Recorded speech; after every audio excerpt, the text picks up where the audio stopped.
Bienvenidos a un nuevo programa de Sin Límites ni Fronteras, transmitido desde Max TV Online, canal 14 de cable. Y esta vez sí que lo vamos a hacer sin límites ni fronteras, porque así es nuestro entrevistado, don Ramón Sonel-Holzner, un hombre multifacético. Terminaría la mitad del programa solamente describiendo sus especialidades y sus aportes a esta sociedad. Sin embargo, hoy día vamos a tocar un punto que se ha satanizado en el país, pero que gracias a la experiencia absolutamente brutal que hemos enfrentado los ecuatorianos, regresa a la mesa de discusiones con mayor fuerza que nunca. Me refiero al federalismo, a la propuesta del federalismo que esta vez va a ser explicado por nuestro distinguidísimo invitado, a quien doy la bienvenida. Bienvenido, Ramón, si me permite llamarlo por su nombre. Adelante. Por favor, doctora Estrada, un honor nuevamente estar en su programa. Quizás uno de los aspectos más duros que puede haber y que normalmente lo volvemos a analizar desde la filosofía política es cuando estamos viviendo crisis como las actuales. El mundo en sí, globalmente, se está planteando un nuevo esquema de gobernabilidad. Este desastre pandémico está hablando de una nueva forma de organización social internacional. Ha quedado cuestionada la solidaridad planetaria, han cuestionado diferentes factores.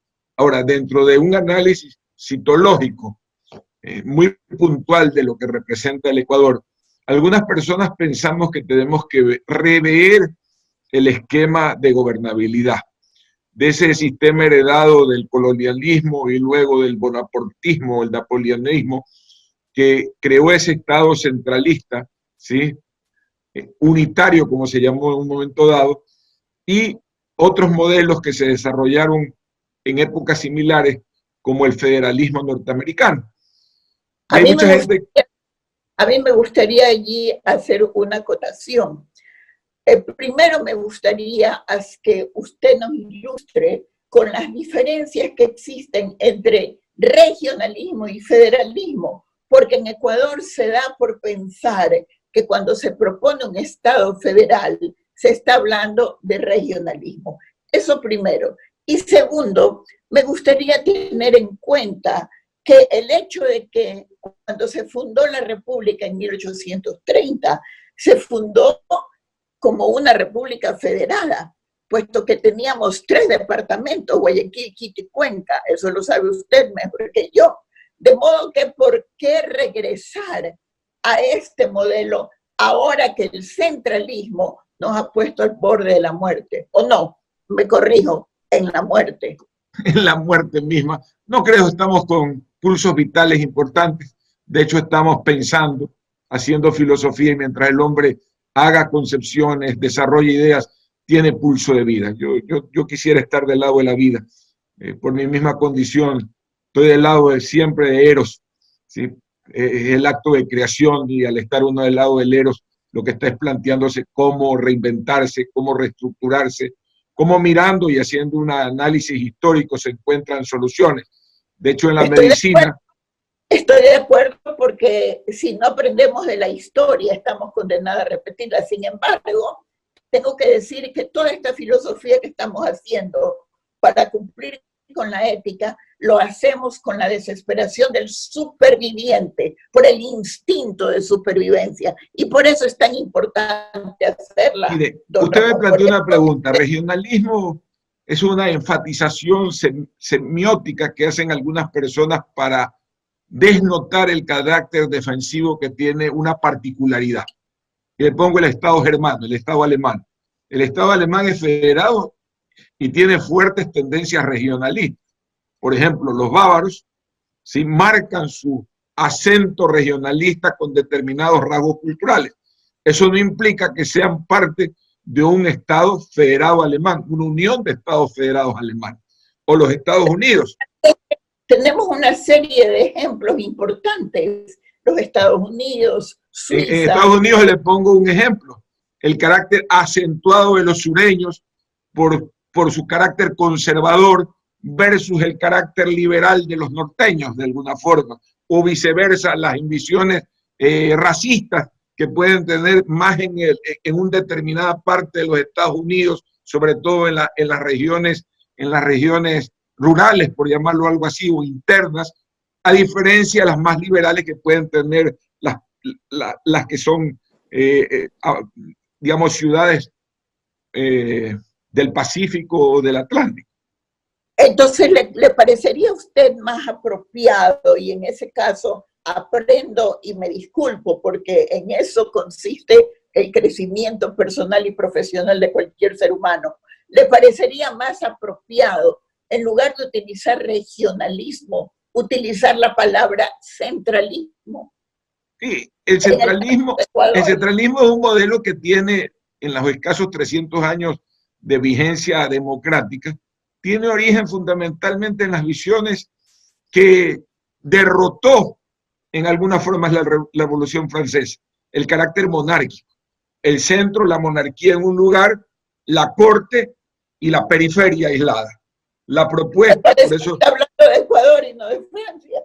Exactamente, pero recuerde que Quito abdicó al napoleonismo en 1809, el 10 de agosto de 1809, y por lo tanto la cultura napoleónica es el centro filosófico de la constitución del Estado ecuatoriano. De hecho, por eso hemos tenido a un Napoleón antes de que se convierta en emperador en este mismo momento, ¿verdad? Exactamente. Entonces la propuesta es que entender que el federalismo no es independencia, como nos lo quieren vender. Sigue siendo un carácter de interdependencia.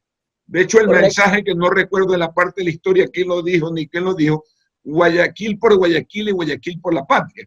Es decir, una característica de exogenización y endogenización, que eso se llama en buen resumen interdependencia, no independencia. Y eso es lo importante comprender. Guayaquil, y es lo que está haciendo en este justo momento, es Guayaquil por la patria. Esa es la forma en que ha reaccionado Guayaquil una vez más. Siempre Guayaquil por la patria. Pero recordemos que Guayaquil era, y ahí viene un carácter que se volvió a acentuar. Guayaquil también como centro de otras periferias. También ha ejercido un centralismo que debatió o destruyó el modelo que usted señaló antes de Guayaquil provincia, Azuay, Cuenca provincia y Quito provincia, que fue los primeros caracteres federalistas del inicio de nuestra vida republicana. En ese tema... no fue Guayaquil el que lo destruyó fue García Moreno, con una mentalidad absolutamente centralista. Pero, ¿y de dónde era si no de la provincia de Guayaquil, García Moreno?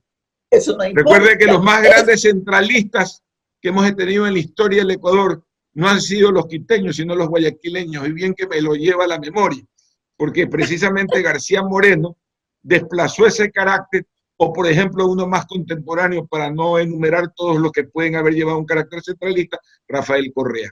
Usted tiene esa polaridad, gente con un criterio autoritario que cuando se ha sentado en el trono, ¿sí?, ha usado el poder totalmente porque le da unas características monárquicas, al ser un Estado excesivamente centralista, que cuando que si estuviéramos un Estado federado, tuviéramos mucha menos tensión o mucho menos presidencialismo y más participación de los múltiples poderes. Problemas en un país como el nuestro, tan multidiverso, con tantas expresiones, como usted bien señalaba, con tantas expresiones culturales multifacéticas, es necesario responder a todas ellas. E históricamente se ha demostrado que no se lo puede hacer con la visión del centralismo. Pienso que estamos de acuerdo en eso. Ahora, estando de acuerdo durante décadas, viene la gran pregunta: ¿por qué no ha cabido o dado lugar un cambio estructural del sistema centralista del país? Que lo que ha hecho a veces es intentarse reinventando, pero manteniendo el concepto del centro siempre. Recordemos la campaña de Rafael Correa. Correa le propuso al país descentralizar los poderes y dijo: el legislativo va a Manaví y la función judicial, muy parecido al esquema alemán, va a Loja, Azuay, a la provincia de la Azuay. Y en el centro se quedaba el Ejecutivo. O sea, una distribución del poder. Pero no se dio precisamente porque hay fuerzas existenciales, históricas. Y porque el caballero a las pocas semanas dijo, imitando a los Luises franceses, el Estado soy yo y quien tiene todos los poderes soy yo. Espero que recuerde usted la famosa frase. Pero definitivamente es que ese carácter garcianista, y en alguna forma Alfaro también, Alfaro ya ubicado en ese punto, el mismo concepto del Estado que hemos formado, de esa entelequia, fortifica en el carácter de los presidentes esa autoridad. Yo le pongo otro ejemplo. Un ejemplo importante, Febres Cordero. Febres Cordero, cuando llegó al poder allá en 1984 con un modelo parecido al que se habría de apertura económica, de neoconservadurismo, que se iba a privatizar, que se iba a desarrollar, Febres Cordero se sintió bien, se sintió en el poder, no descentralizó nada en términos reales, peor privatizó. ¿Por qué? Importante. ¿Es esto el efecto, el impacto del poder en la psiquis, en la manera de ser de una persona que a lo mejor internamente tiene, qué sé yo, carencias de algún tipo? Porque todo es llegar al poder y perder el sentido. No todos, pero la mayoría llega al poder y pierde el sentido incluso de la realidad. Al día siguiente son príncipes, a los 2 meses son emperadores y luego pues todos son presidentes. Quiero saber por qué sucede esto según su criterio. Yo quisiera acotar, creo que toda parafernalia, toda estructura de parafernalia monárquica genera eso. Y Quito es una sociedad que ha cogido desde la época en que los incas los invadieron, ¿sí? Supieron hacer las genuflexiones adecuadas para no perderse como centro. Y de ahí para allá, esa es la historia de Quito capital, y que obviamente es muy difícil hacer, más allá de un ensayo filosófico, un ensayo real de una redistribución del poder, porque ya lo hemos vivido a lo largo de la historia del país. Pero mire usted el fenómeno de Cuenca, que es una pequeña joya en el Ecuador. Es otra expresión socioeconómica y política. ¿Qué opina de eso? Regresando yo creo fundamentalmente que los ciudadanos y los polos de desarrollo, como Cuenca o Guayaquil, han vivido en paralelo al centralismo generando sus propias soluciones. Y yo les recuerdo un tema, por ejemplo, frente a la carencia de salud que existió a lo largo de siglos, Guayaquil creó su propio sistema de salud.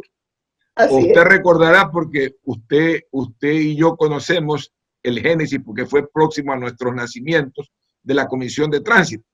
Frente a la carencia de presupuesto, los guayaquileños nos autoimpusimos, si mal no recuerdo, un 8% de impuestos sobre el valor total de lo que pagábamos de impuesto a la renta. Es decir, si pagábamos 20, pagábamos 2%, 1.6% más para dirigirnos a crear una comisión de tránsito.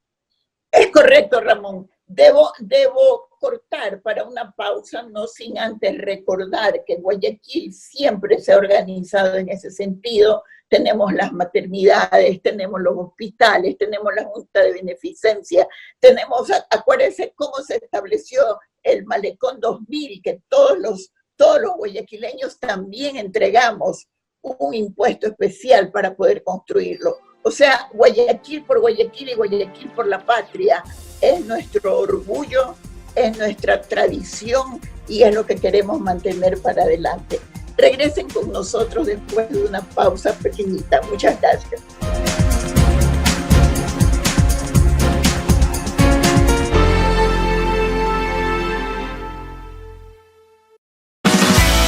Descubre nuestra APP.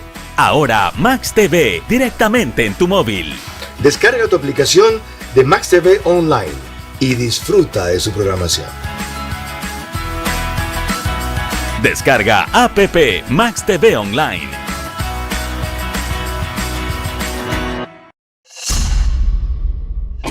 Qué buen programa, ¿cómo lo Excelente, me encantó. Y mira la cantidad de mensajes. Quieren que hablemos de la diabetes, quieren que hablemos del estreñimiento. Tengo un montón de mensajes. ¿Tú? Mira, acá quieren que hablemos de la hipertensión arterial, Bien. también los problemas de la visión y muchas mamás que quieren que tratemos del mal comportamiento de los niños. Imagínate. Me encanta. ¿Y tú? ¿De qué quieres que hablemos aquí en Médico Online, en Max TV Online? Dinos, escríbenos a nuestro WhatsApp y danos el tema que quieres que hablemos. A todos les vamos a contestar y los vamos a invitar. Porque estar sano es una muy buena idea. De la andropausia de mi marido les puedo hablar yo.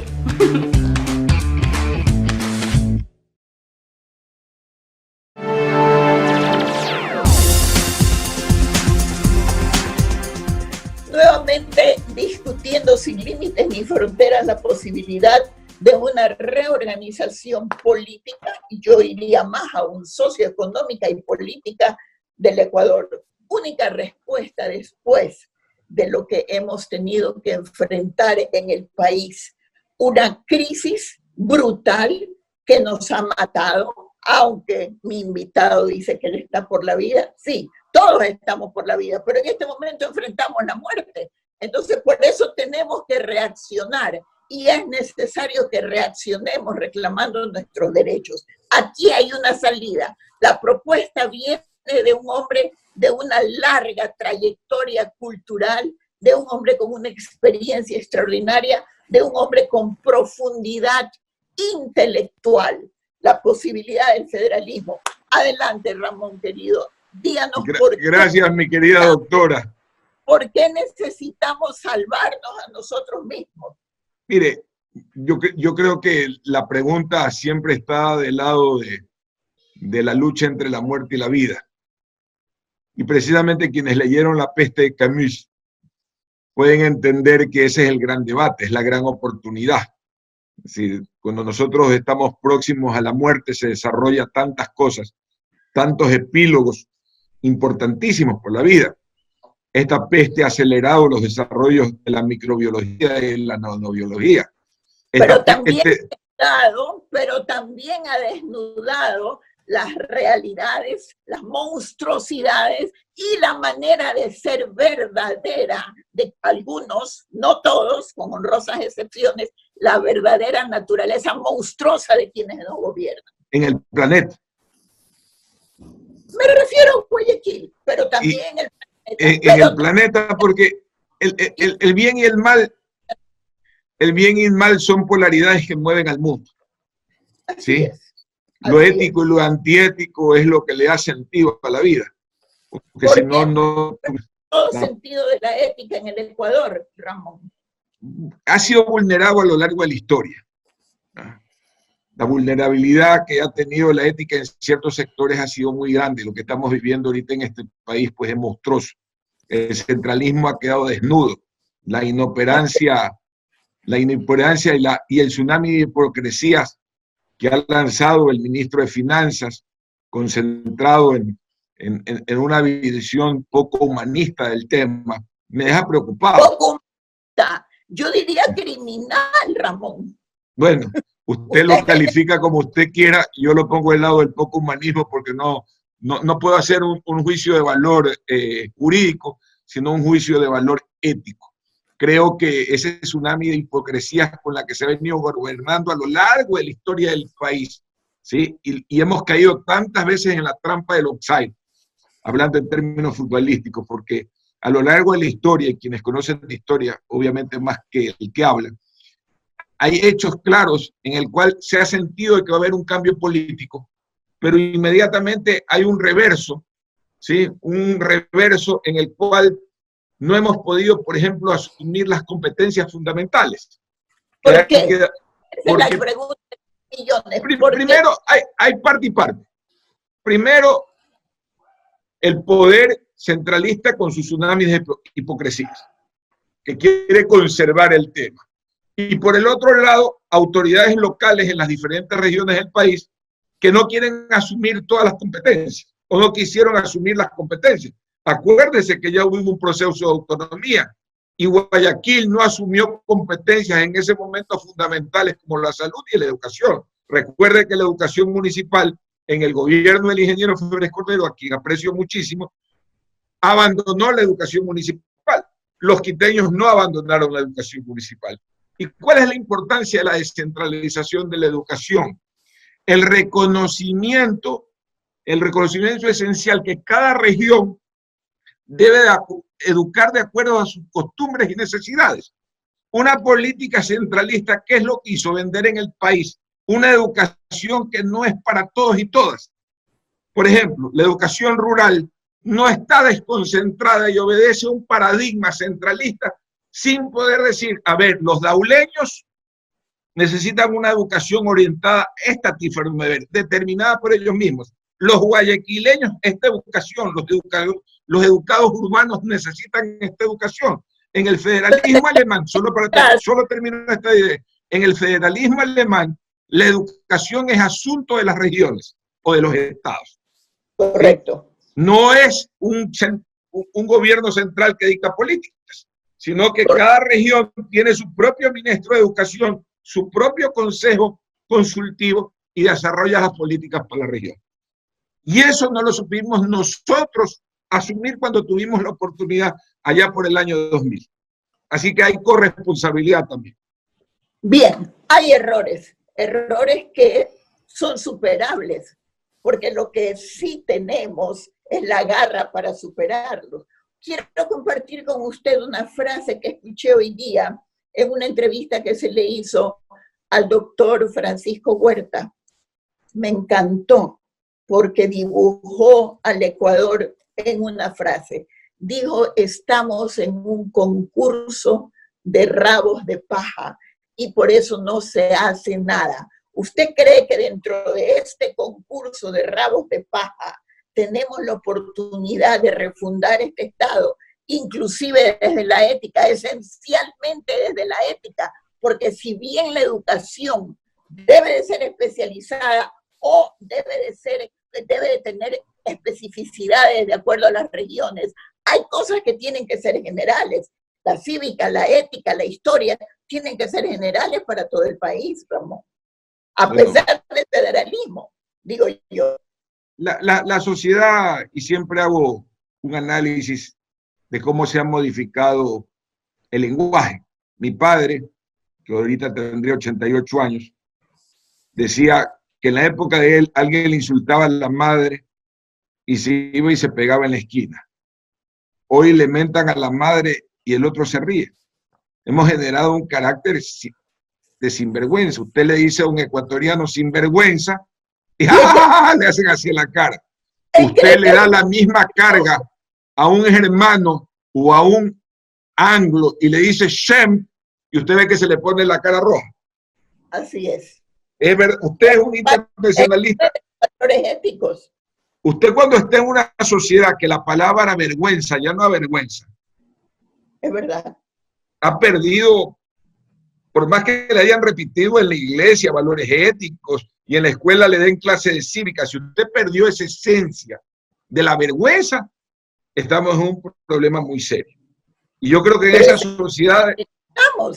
Ese es el problema en que estamos justamente ahora. ¿Cómo salir de ese problema? Miren lo de las fundas. Advertido estaba el presidente que respondía con todo el tema de la movilización, por lo menos si tenía un pacto político, llámele la atención a quienes están diciendo, y debe cámbiame tal funcionario porque está robando demasiado, porque su función no es juzgar. También tenemos que reconocer las distancias, pero al entender no vale, está mal, lo mantuvieron. O el caso del señor Granda, no lo mantuvieron ladrones, sino que en una cadena nacional el señor presidente agradecido públicamente a uno de ellos. Así es. Y mire, a veces confundimos que ser corrupto es robarse un dinero. Ser corrupto también es aceptar un ministerio si está en la capacidad. El que yo tenga título de economista o que tenga título de médico no me autoriza para ser ministro de salud ni para ser ministro de economía. Porque por ahí hay un largo tránsito. O sea, hay una deshonestidad intelectual, lo que se transforma en una corrupción. Más grave aún que el que se roba un billete. De acuerdo, pero más corrupto es aquel que, habiendo sido parte de la historia más horrible y oscura de nuestra república, habiendo vivado parte de esa historia y habiéndose beneficiado de esa historia, llega al poder en compromiso con tal historia y a las 2 semanas se cambia de bando y ahora preside al Ecuador en medio de una dicotomía que solamente la puede tener una persona que tiene gravísimos problemas mentales, porque dice una cosa y hace otra, y arrastra al país a una de las peores crisis que hemos vivido en nuestra historia republicana, Ramón. Cierto que ese fue el tema, pero también le dio un sentido de gobernabilidad. Si no rompía con quien lo había llevado, me deja terminar la idea nada más, doctora, tal vez hubiésemos tenido otro destino. O sea, fue un movimiento que para muchos tenía una diferenciación ética. Siempre dijeron que el señor que preside la República, el señor Moreno, tenía otra visión distinta a la de Correa y que se embarcó en este proyecto para darle otro rumbo. Quizás si hubiésemos continuado con el proyecto de Glass, a lo mejor estuviéramos embarcados en algo más grave. Bueno, consuelo, un pequeño consuelo en medio de todo esto. Indiscutiblemente que el caballero que gobierna, o el señor, o como usted lo quiera llamar, el señor Lenín Moreno, ha llevado al país a este punto. Para uno grandes, y me niego a llamarlo de esa manera, ni señor ni caballero, quien gobierna por la corrupción que vivimos. Todavía no le puedo quitar la condición ni de señor ni de caballero, porque no me corresponde a mí. No quiero ser exaltativo en este tema, pero creo que al final le dio gobernabilidad al país, y la gobernabilidad lo sostienen hoy los mismos actores que no quieren asumir el grave problema. O sea, porque el problema es grave. Porque no veo ni a Correa volviendo al Ecuador a asumir el problema, porque le tiene miedo a la prisión, ni a los otros actores que no tienen capacidad de movilidad en un marco general que se dificulta con una galería repleta y proletarizada, que dice: entonces, no vaya para la izquierda, no vaya para la derecha, pero nadie asume el camino. Y el camino de un líder siempre es el error y la rectificación y el nuevo ensayo. Y yo creo que eso hay que legitimarlo. Lo que necesitamos ahora, Ramón, es un héroe. Un héroe. Yo no busco héroes en la vida porque nunca, por mi condición, yo creo en Dios, pero no creo en las condiciones heroicas individuales, ni en los mártires, ni mucho menos. Yo creo en el poder de la sociedad.